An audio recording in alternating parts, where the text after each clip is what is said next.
श्री स्वामी नरसिंह सरस्वतींच्या पदस्पर्शानं पुनीत झालेली कारंजा नगरी पुढे पुढे खूप मोठं तीर्थक्षेत्र बनली. बिंदुमतीचं शांत वाहणारं पाणी भाविक भक्तांना तृषार्त करू लागलं. विदर्भाच्या दक्षिणेस वाहणारी बिंदुमती म्हणजे साक्षात गंगा यमुनेचा संगम.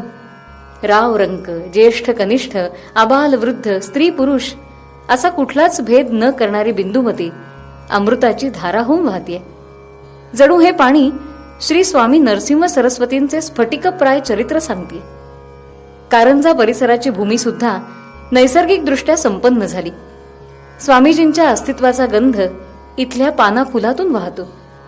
विंध्य पर्वताच्या माथ्यावरून वाहणारे वारे श्रुतिलहरी सोबत घेऊन वाहतात. नागराजाच्या पूजेमुळे शेषांकित असं नाव या भूमीला पडलं. अनेक भक्तांचा असा दृढ समज आहे की या तीर्थक्षेत्रामुळे अर्थात नागराजाच्या पूजेमुळे विषबाधा दूर होते. अशी सगळीच सुख जेव्हा एकत्र मिळतात तेव्हा ते क्षेत्र भक्तांसाठी 4 धामाचा प्रत्यय देतं. म्हणून तर कारंजा कल्पवृक्षाचं सुगंधी झाड आज बहरलं आहे. दत्त अवतार रूप स्वामीने धारण केले, दत्त अवतार रूप स्वामीने धारण केले, नरसिंह वास्तव्याने कारंजा पावन झाले, नरसिंह वास्तव्याने कारंजा पावन झाले.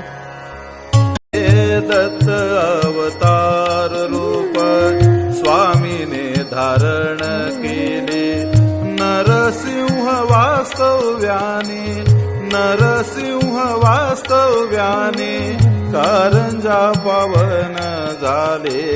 दत्त अवतार रूप स्वामीने धारण केले, दत्त अवतार रूप स्वामीने धारण केले, नरसिंह वास्तव्याने कारंजा पावन झाले.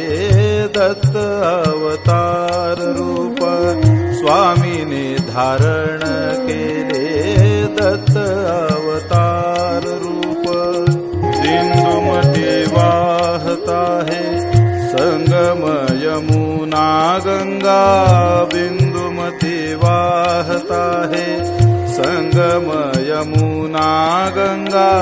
दक्षिणेस विदर्भाच्या, दक्षिणेस विदर्भाच्या रावराजसाच्या रांगा.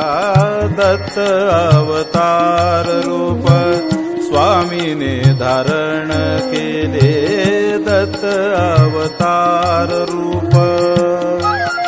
रेणुकाई वसतीला भक्त अनुभव घेती, रेणुकाई वसतीला भक्त अनुभव घेती.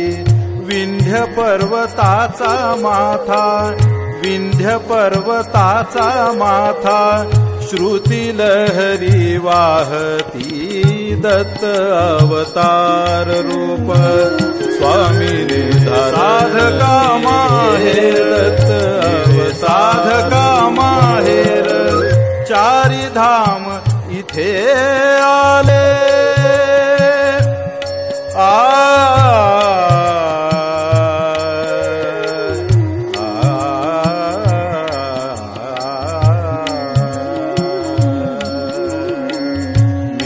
साधका माहेर, मिळे साधका माहेर. 4 धाम इथे आले. अंगणात आज कसे, अंगणात आज कसे सुगंधाचे झाड आले. दत्त अवतार रूप स्वामीने धारण केले, दत्त अवतार रूप स्वामीने धारण केले. नरसिंह वास्तव्याने, नरसिंह वास्तव्याने कारंजा पावन झाले. दत्त अवतार रूप